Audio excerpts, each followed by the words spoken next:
അസ്സലാമു അലൈക്കും വറഹ്മത്തുള്ളാഹി വബറകാതുഹു. ബിസ്മില്ലാഹിർ റഹ്മാനിർ റഹീം. അൽഹംദുലില്ലാഹി റബ്ബിൽ ആലമീൻ.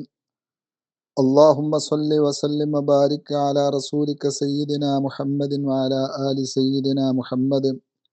സുബ്ഹാനക ലാ ഇൽമ ലനാ ഇല്ലാ മാ അല്ലംതനാ ഇന്നക അൻതൽ അലീമുൽ ഹകീം. വലാ ഹൗല വലാ ഖുവ്വത ഇല്ലാ ബില്ലാഹിൽ അലിയ്യിൽ അദീം.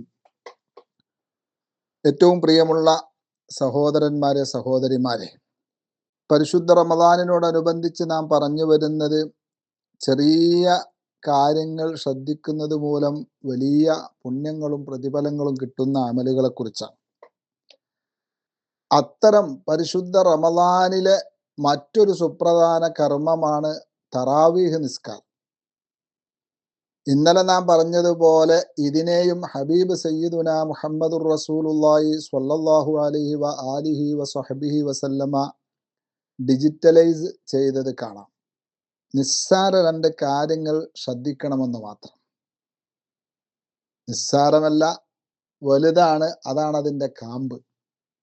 ഇമാം ബുഖാരി റളിയല്ലാഹു തആല അൻഹും ഇമാം മുസ്ലിം റളിയല്ലാഹു തആല അൻഹും ഒക്കെ റിപ്പോർട്ട് ചെയ്ത ഹദീസിൽ കാണാം, മൻ ഖാമ റമളാന ഈമാനൻ വഹ്തിസാബ. ഇന്നലെ പറഞ്ഞിരുന്നത് മൻ സ്വാമ റമളാന, നോമ്പനുഷ്ഠിച്ചൽ. ഇന്നതല്ല, മൻ ഖാമ റമളാന. പരിശുദ്ധ റമളാനിൽ ആരെങ്കിലും തറാവീഹ് നിസ്കാരം നിർവഹിച്ചാൽ എങ്ങനെ? ഈമാനൻ, ഇന്നലെ പറഞ്ഞതുപോലെ വിശ്വാസമർപ്പിച്ചുകൊണ്ടും, വഹ്തിസാബൻ, ആത്മാർത്ഥതയോടുകൂടെയും നിസ്കരിച്ചാൽ ഗുഫിറ ലഹു മാ തഖദ്ദമ മിൻ ദംബി, കഴിഞ്ഞുപോയ പാപങ്ങളൊക്കെ പൊറുക്കാൻ അത് മതി.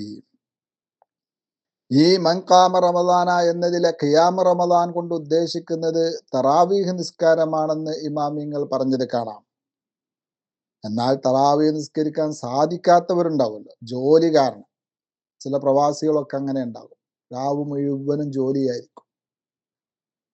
ചിലര് അസുഖങ്ങൾ കാരണമോ അല്ലെങ്കിൽ പ്രായാധിക്യം കാരണങ്ങളോ ഒക്കെ ആയിട്ട് നിസ്കരിക്കാൻ പറ്റാത്തവരുണ്ടാവും, കഴിയാത്തവരും സാധിക്കാത്തവരും ഉണ്ടാവും. അത്തരം ആളുകൾ, അവരോട് കഴിയുന്നത് ആ സമയത്ത് വിശുദ്ധ ഖുർആൻ പാരായണം ചെയ്യാൻ കഴിയുമെങ്കിൽ അത് ചെല്ലുക, അല്ലെങ്കിൽ ദിക്റുകൾ, അല്ലെങ്കിൽ സ്വലാത്തുകൾ, മതവിജ്ഞാനം നുകരൽ പോലുള്ള മറ്റു സൽക്കർമ്മങ്ങൾ ചെയ്താലും ഈ ഹദീസിൽ പറഞ്ഞ പുണ്യം ലഭിക്കുമെന്ന് ഇമാമിങ്ങൾ പറഞ്ഞിട്ടുണ്ട്. പക്ഷെ ആർക്ക്? നിസ്കരിക്കാൻ സാധിക്കാത്തവർക്കാണത്. അത് മറന്നു പോകരുത്. തറാവീഹ് നിസ്കാരത്തിന്റെ ഈ വലിയ പുണ്യം കിട്ടാൻ രണ്ട് നിബന്ധനകൾ സയ്യിദുന മുഹമ്മദുർ റസൂലുള്ളാഹി സ്വല്ലല്ലാഹു അലൈഹി വആലിഹി വസല്ലമ തങ്ങൾ ഉണർത്തിയിട്ടുണ്ട്. ഒന്ന് ഈമാനൻ, അഥവാ അള്ളാഹുവിലുള്ള ഉറച്ച വിശ്വാസം. ഇത് അള്ളാഹു സുബ്ഹാനഹു വ തആല തിരുനബി സ്വല്ലല്ലാഹു അലൈഹി വആലിഹി വസല്ലമ തങ്ങളിലൂടെ ഈ ഉമ്മത്തിന് തന്ന ഒരു അമലാണ്, ഒരു പുണ്യകർമ്മമാണ്.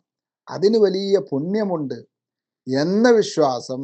അതുപോലെ രണ്ടാമത്തത് വഹ്തിസാബൻ, അള്ളാഹുവിൻ്റെ പ്രീതി ഉദ്ദേശിച്ചുകൊണ്ടുമായിരിക്കണം. അള്ളാഹു സുബ്ഹാനഹു വ തആലാന്റെ പ്രീതിയാവണം, മറ്റൊരു ലക്ഷ്യവും ഉണ്ടാവരുത്. അതായത് തറാവീഹ് നിസ്കരിക്കുന്നത് പൂർണ്ണമായും ഇഖ്ലാസോടെയായിരിക്കണം, അള്ളാഹുവിനായിരിക്കണം. ഞാനിപ്പോൾ ഒരു പള്ളി കമ്മിറ്റി മെമ്പറാണല്ലോ, സെക്രട്ടറി അല്ലേ, അല്ലെങ്കിൽ പള്ളി കമ്മിറ്റിയുടെ മെമ്പർമാരിൽപ്പെട്ട ഒരാളല്ലേ. തറാവീഹ് കൂടിയിട്ടില്ലെങ്കിൽ ആൾക്കാരെന്താ കരുതുക?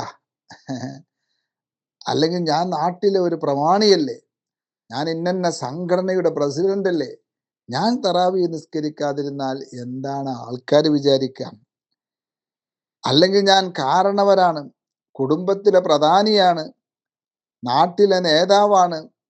ഇത്തരത്തിലുള്ള ജ്ഞാനീയത്തുകൾ, ഞാൻ എന്നുള്ള ആ ഹൊങ്കുകളൊന്നും ഉണ്ടാവരുത് തറാവീഹ് നിസ്കരിക്കുന്ന സമയത്ത്. തറാവീഹ് നിസ്കരിക്കാഞ്ഞാൽ മോശല്ലേ എന്ന ചിന്തകളൊക്കെ ഉണ്ടാവുക. ഇതൊക്കെ എന്താണ്? അങ്ങനെയൊന്നും നിസ്കരിക്കുന്നത് കൊണ്ട് യഥാർത്ഥ ഈ പറഞ്ഞ പുണ്യങ്ങളൊന്നും കിട്ടുകയില്ല.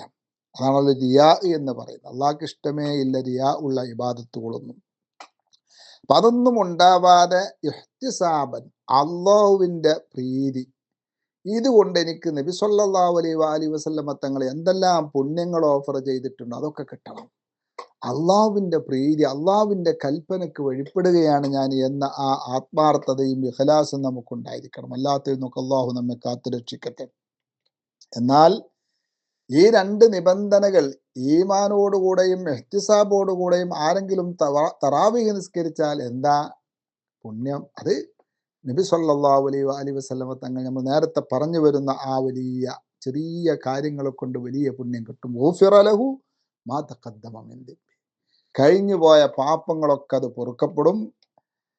നേരത്തെ പറഞ്ഞതുപോലെ ചെറുദോഷങ്ങളാണ് പൊറുക്കപ്പെടുക എന്നതാണ് പണ്ഡിതന്മാരുടെ പ്രബലമായ അഭിപ്രായം. അപ്പോൾ ഒന്ന് ശ്രദ്ധിച്ചാൽ ഈ തറാവീഹ് നിസ്കാരത്തിന് വലിയ പുണ്യമാണ് കിട്ടാനുള്ളത്.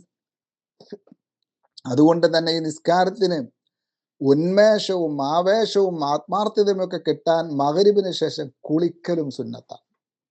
മഗ്‌രിബിന് നോമ്പ് തുറക്കുന്ന സമയത്ത് കുറേ ഭക്ഷണം കഴിച്ച് നമ്മുടെ വയറ് നിറക്കരുത്. അപ്പോൾ പറ്റുന്ന സോഫ്റ്റായ ഭക്ഷണങ്ങൾ കഴിച്ച് എന്നിട്ട് ഒന്ന് കുളിച്ചാൽ, ഇശാക്ക് മുമ്പ് ഒന്ന് കുളിച്ചാൽ നല്ല ഉന്മേഷം കിട്ടും. പിന്നെ തറാവീഹ് പുരുഷന്മാര് പള്ളിയിൽ പോയി നിസ്കരിക്കുന്നത് പോലെ തന്നെ സ്ത്രീകൾ എന്ത് ചെയ്യണം? അവരുടെ വീട്ടിൽ വെച്ച് നിസ്കരിക്കണം. പെൺകുട്ടികളൊക്കെ ഉണ്ടെങ്കിൽ അവരെ കൂട്ടി ജമാഅത്തായിട്ടോ, അയൽപക്കത്തുള്ള പറ്റിയ സ്ത്രീകളുണ്ടെങ്കിൽ അവരെ കൂട്ടിയോ ഒക്കെ ജമാഅത്തായി നിസ്കരിക്കാൻ പറ്റുമെങ്കിൽ ജമാഅത്തായി നിസ്കരിക്കുക, ഇല്ലെങ്കിൽ ഒറ്റയ്ക്കെങ്കിലും സ്ത്രീകളും വീട്ടിൽ വെച്ച് നിസ്കരിക്കണം. അതുപോലെ ഒരു കാട്ടിക്കൂട്ടലാവരുത്. നേരത്തെ നമ്മൾ പറഞ്ഞില്ലേ, ഇഹ്തിസാബൻ, റബ്ബിന്റെ പ്രീതി കിട്ടാനാണ്, അല്ലാതെ നമ്മൾ ആരും കാണാനല്ലല്ലോ. അപ്പൊ എന്താവണം?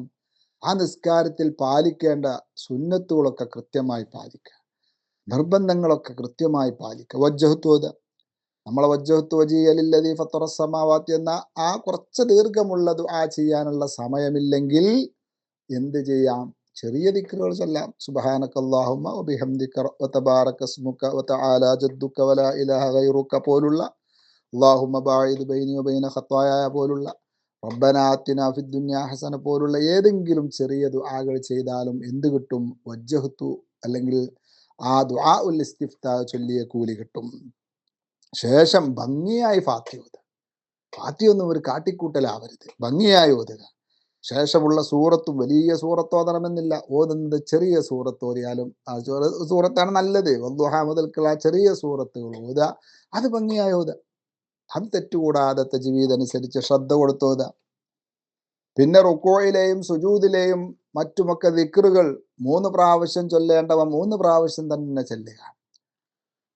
സുജൂദിന്റെ ഇടയിലുള്ള ഇരുത്തത്തിൽ, 2 സുജൂദുകൾക്കിടയിലുള്ള ഇരുത്തത്തിലെ ദുആ, അത് ആ റബ്ബി ഗുഫിർലി മനസ്സിൽ തട്ടി പറയാ. അതുപോലെ റുക്കൂവിൽ ഉയരുമ്പോഴുള്ള ആ സമീ അല്ലാഹു ലിമൻ ഹമിദിയും ശേഷമുള്ള റബ്ബനാ ലക്കൽ ഹംദും ഇതൊക്കെ മനസ്സിൽ തട്ടി പറയാ. അത്തഹിയാത്ത്, അഷ്ഹദു അല്ലാ ഇലാഹ ഇല്ലല്ലാഹ് എന്ന പരിശുദ്ധ കലിമത്തു തൗഹീദ്, അഷ്ഹദു, ആ 2 ഷഹാദത്ത് കലിമ, അഷ്ഹദു അന്ന മുഹമ്മദർ റസൂൽ, ഇതൊക്കെ വളരെ ശ്രദ്ധയോടെയും ആത്മാർത്ഥതയോടെയും മനസ്സിൽ തട്ടി പറയും. അങ്ങനെ അത്തഹിയാത്തും അതിൻ്റെ ശേഷമുള്ള സ്വലാത്തും ദുആയും ഒക്കെ നിർവഹിച്ച് 20 റക്അത്ത് നിസ്കരിക്കാം. അതാണ് ലോക മുസ്ലിമുകൾ ഇന്ന് വരെ ആചരിച്ചു പോരുന്നത്. മദ്ഹബിന്റെ ഇമാമുകളെക്കാൾ തിരിയുന്നവരായി നാം മാറണ്ട. അവരാണ് സ്വഹാബത്തിനെ കണ്ടവരും അല്ലെങ്കിൽ കണ്ടവരെ കണ്ടവരും ഒക്കെ അവരാണ്. ആരാണ് താബിഈങ്ങളെ കണ്ടത്? തബഉ താബിഈങ്ങളെ കണ്ടത് അവരാണ്. അവരൊക്കെ എല്ലാ ഇമാമിയങ്ങളും പറഞ്ഞത് തറാവീഹ് 20, എല്ലാ മദ്ഹബിലും തറാവീഹ് 20-ൽ കുറഞ്ഞൊരു മദ്ഹബേ ഇല്ല. 90% ആളുകളും ഈ 4 മദ്ഹബിനെ ഫോളോ ചെയ്യുന്നവരുമാണ്. അവർ മുഴുവനും 1400ഓളം വർഷം ആചരിച്ചു പോകുന്നത് തറാവീഹ് 20 റക്അത്താണ്. അപ്പം 20 റക്അത്താണെന്നുള്ള വിശ്വാസം. ഏതെങ്കിലും ഒരു ദിവസം നമുക്ക് 20 നിസ്കരിക്കാൻ കഴിഞ്ഞില്ലേ, കഴിയുന്ന നിസ്കരിക്കാം, അല്ലാതെ 28 എന്ന് വിശ്വസിച്ചു പോകരുത്. അതിനൊന്നും തർക്കിച്ചിന് സമയം നമ്മൾ കളയേണ്ടെന്ന് ആവശ്യമില്ല. അല്ലാഹു തആല തറാവീഹ് കൃത്യമായി നിസ്കരിക്കാനും നമ്മൾ നിസ്കരിച്ചതും കഴിഞ്ഞ വർഷങ്ങൾ നിസ്കരിച്ചതും ഇനി നിസ്കരിച്ചതുമൊക്കെ അള്ളാഹു കബൂലാക്കട്ടെ. നമ്മുടെ പാപങ്ങളൊക്കെ അള്ളാഹു വിട്ടുപുറത്ത് മാപ്പാക്കട്ടെ. മാതാപിതാക്കൾക്ക് പൊരുത്തപ്പെട്ടു കൊടുക്കട്ടെ. മരണപ്പെട്ടവരുടെ ഖബറുകൾ സ്വർഗ്ഗപ്പൂന്തോപ്പാക്കട്ടെ. നമ്മുടെ എല്ലാ ഖൈറായ ഉദ്ദേശങ്ങളും അള്ളാഹു പൂർത്തീകരിച്ചിട്ട് വസല്ലല്ലാഹു വസല്ലമ അലാ സയ്യിദിനാ മുഹമ്മദിൻ വഅലാ ആലിഹി വസഹ്ബിഹി വസല്ലമ വൽഹംദുലില്ലാഹി റബ്ബിൽ ആലമീൻ.